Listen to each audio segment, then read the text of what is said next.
글쓰기와 우울. 작가 중에는 우울증 경험자가 유독 많다.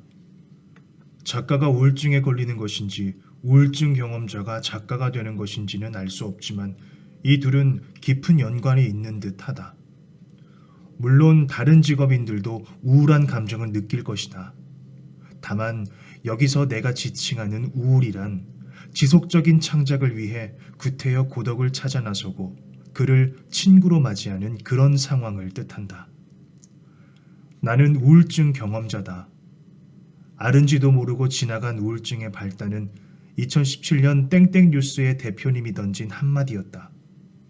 당시 나는 소설을 쓰는 전역을 살고 싶다고 공공연하게 밝히는 당돌한 신입사원이었고 대표님은 그런 나의 퇴직을 예견했는지 슥 지나가는 말로 조언했다. 근데 글 쓰겠다고 부모님한테 손 벌리지 마. 하고 싶은 건 하되 부모님께 폐를 끼치진 말란 소리였다. 일리가 있었고 나는 수긍했다. 근로계약서도 쓰지 않은 회사를 그만둔 후로도 나는 대표님의 조언을 따르고자 노력했다. 글쓰기가 수익 창출로 직결되는 방법을 강구했다. 처음에는 잡지사, 웹매거진에 기고했다. 개인 블로그와 온라인 콘텐츠 플랫폼에 매주 소설을 게시해 봐도 독자는 반응하지 않았다. 원고를 청탁하는 답신도 끝끝내 받지 못했다. 이렇게 쓸모없을 수가. 내 장문 시간은 최저시급만큼의 값어치도 없구나. 나는 절망했다. 스스로가 경제시장에 제외된 노동력처럼 느껴졌다. 멋진 경제적 독립을 꾀했건만 나는 그만 울적한 구덩이에 빠지고 말았다. 우울증은 외로운 병이다. 직접 경험하지 않으면 자세히 어떤 기분인지 알기 어렵기에 당사자와 주변 사람 모두가 괴롭다. 우울증, 즉 우울장애는 의욕저하와 우울감을 주요 증상으로 하여 일상 기능에 저하를 가져오는 질환이다. 그 외 정신, 신체적 증상으로는 무기력증, 수면장애, 불안 증상, 식욕저하 등이 나타난다. 다만 이러한 병세만 열거하면 의미가 와닿지 않을 듯하여 내 사례를 단편적인 예시로 들어본다. 당시 나는 두 번째 독립 출판물 불친절한 여행 에세이 미국 편을 집필하고 있었다. 매일매일이 고용불안의 연속이었다. 나는 하루빨리 프리랜서로 자리매김하고 싶었고 조급한 마음에 출간 일정을 서둘렀다. 수면 시간 외의 모든 시간을 작업에 할애해도 퇴고할 원고는 산더미였다. 나는 불안할 때마다 손톱을 물어뜯거나 머리카락을 뽑았다. 안 돼! 고단했던 하루를 끝내고 침대에 누우면 이유 없이 눈물이 흘렀다. 새벽에는 어김없이 쏟아지는 코피에 상체를 일으켰다. 코피는 목넘김이 깔끔하여 콧물로 착각하고 잠결에 꿀떡꿀떡 삼키기 십상이다. 비몽사몽 중에도 콧대를 세차게 지혈하던 나는 중얼거렸다. 이게 못하는 짓이지? 회의감이 들었다. 이건 도저히 내 능력으로 해결할 수 있는 문제가 아니라고 깨달은 순간 이내 마음이 공허해졌다. 증세가 심각했는데 그때는 자가 진단을 못했다. 마감에 쫓기느라 스스로를 보살필 여유가 없었다. 그러던 어느 날이었다. 나는 놀라운 뉴스를 하나 접했다. 대부분의 사람들은 하루에 죽고 싶다는 생각을 한 번도 안 한다는 것이었다. 어떻게 그럴 수 있지? 신기했다. 나는 오늘 아침에도 했는데, 카페 나오는 길에도 했는데, 지금도 하는데. 관용어 죽고 싶다가 아니었다. 나는 마감을 지킬 수 없다는 불안이 엄습할 때마다 현재 내가 위치한 건물이 무너지는 상상을 반복했다.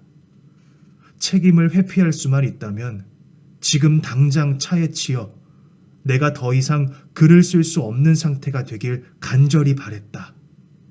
매일, 매 시간마다. 우울장애는 누구나 걸릴 수 있기에 마음의 감기라고 하지만 그런 것 치고는 후유증이 코로나19보다 심했다.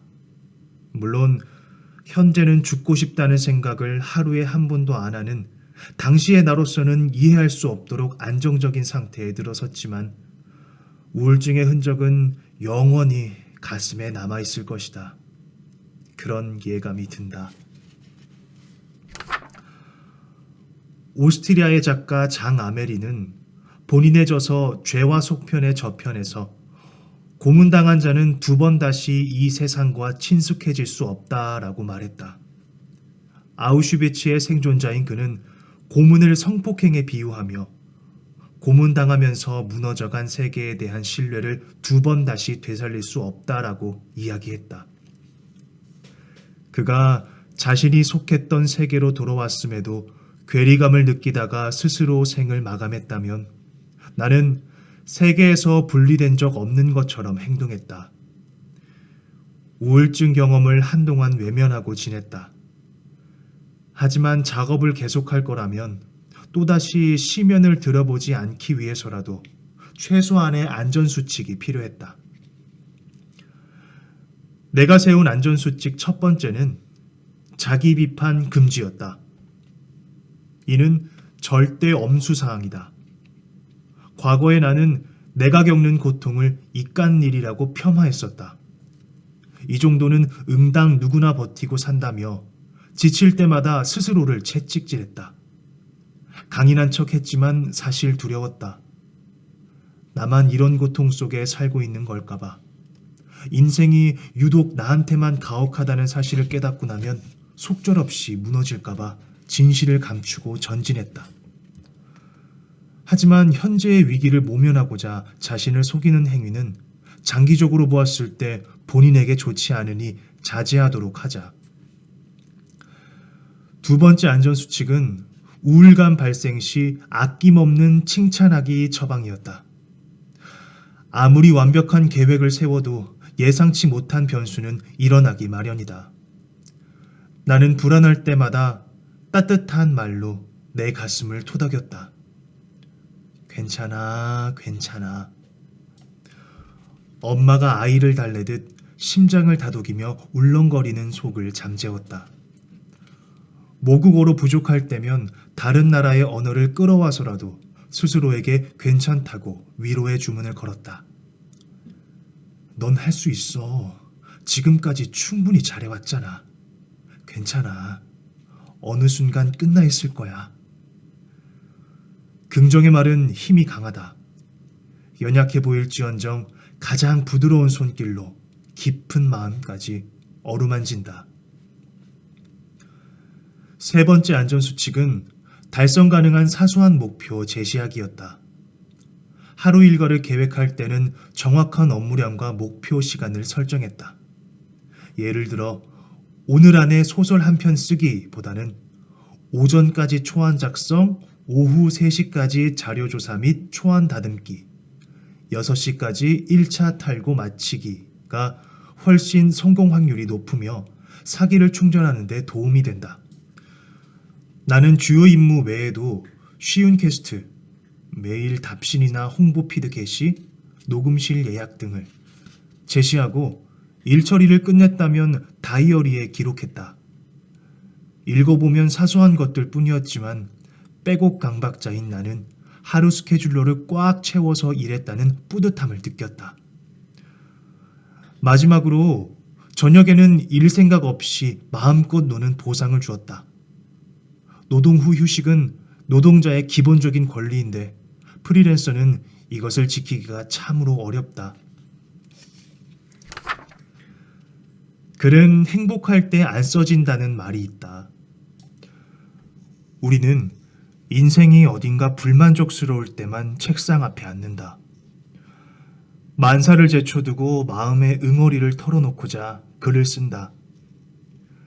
글쓰기는 자아성찰의 씨앗이다. 실컷 운 가슴에 할 수 있다는 용기의 문장을 심어준다. 다시 세상을 살아가게 한다. 나는 이처럼 고난을 딛고 일어선 후에야 마주할 수 있는 즐겁고 다정한 순간을 다른 사람에게도 알려주고자 글을 쓴다. 나는 오래오래 행복할 때도 글을 쓰는 작가가 되고 싶다. 그러기 위해서 오늘도 작업하기 전에 외쳐본다. 울적한 구덩이 조심, 안전 제일, 육체를 건강하게, 마음을 명랑하게.